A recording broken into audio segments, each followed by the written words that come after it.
ആരാധനയ്ക്ക് മതിയായിരിക്കുന്ന ക്രിസ്തീയ ചിന്ത പറയുവാൻ ആഗ്രഹിക്കുന്നു. ഗലാത്യ ലേഖനം 1-ാം അധ്യായത്തിൻ്റെ 3, 4, 5 വാക്യങ്ങൾ വായിക്കുവാൻ ആഗ്രഹിക്കുന്നു.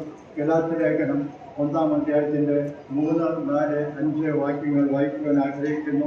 പിതാവായ ദൈവത്തിങ്കിൽ നിന്നും നമ്മുടെ ദൈവവും പിതാവുമായവൻ്റെ ഇഷ്ടപ്രകാരം ഇപ്പോഴത്തെ ദുഷ്ടലോകത്തിൽ നിന്നും നമ്മെ വിടുവിക്കേണ്ടതിന് നമ്മുടെ പാപങ്ങൾ നിമിത്തം തന്നെത്താൻ ഏൽപ്പിച്ചു കൊടുത്തവനായ നമ്മുടെ കർത്താവായ യേശുക്രിസ്തുവിൽ നിന്നും നിങ്ങൾക്ക് കൃപയും സമാധാനവും ഉണ്ടാകട്ടെ. അവനെ എന്നേക്കും മഹത്വം. ഈ വായിച്ച വേദഭാഗങ്ങളിൽ നിന്നും 4 കാര്യങ്ങളാണ് പറയുവാൻ ആഗ്രഹിക്കുന്നത്.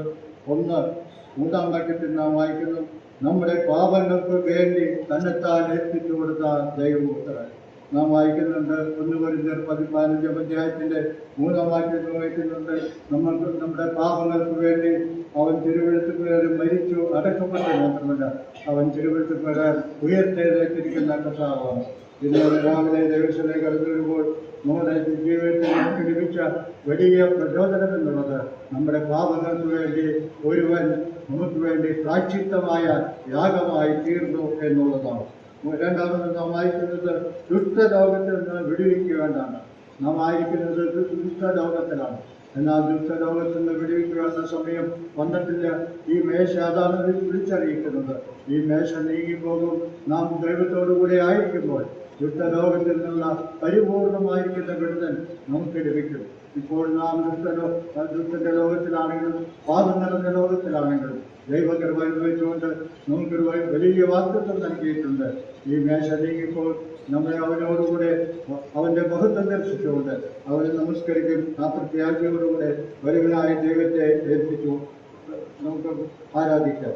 നാം 3-ാമത് വായിക്കുന്നത് തന്നെത്താൻ ഏൽപ്പിച്ചു കൊടുത്ത കർത്താവാണ്. അവൻ ആരുടെയും പ്രയാസം കൊണ്ടല്ല ഈ യേശുക്രിസ്തു മരണത്തിനായി ഏൽപ്പിച്ചു കൊടുത്തത്. അവൻ തന്നെത്താൻ ഏൽപ്പിച്ചു കൊടുത്തവനാണ്. നാം ക്രിസ്തുവിന്റെ വായിക്കുന്നുണ്ട്, ദൈവം ഒരുവനല്ലോ, ദൈവത്തിനും മനുഷ്യർക്കും മധ്യസ്ഥനും ഒരുവൻ, എല്ലാവർക്കും വേണ്ടി തന്നെത്താൻ ഏൽപ്പിച്ചു കൊടുത്ത ദൈവപുത്രൻ എന്ന് നാം വായിക്കുന്നു.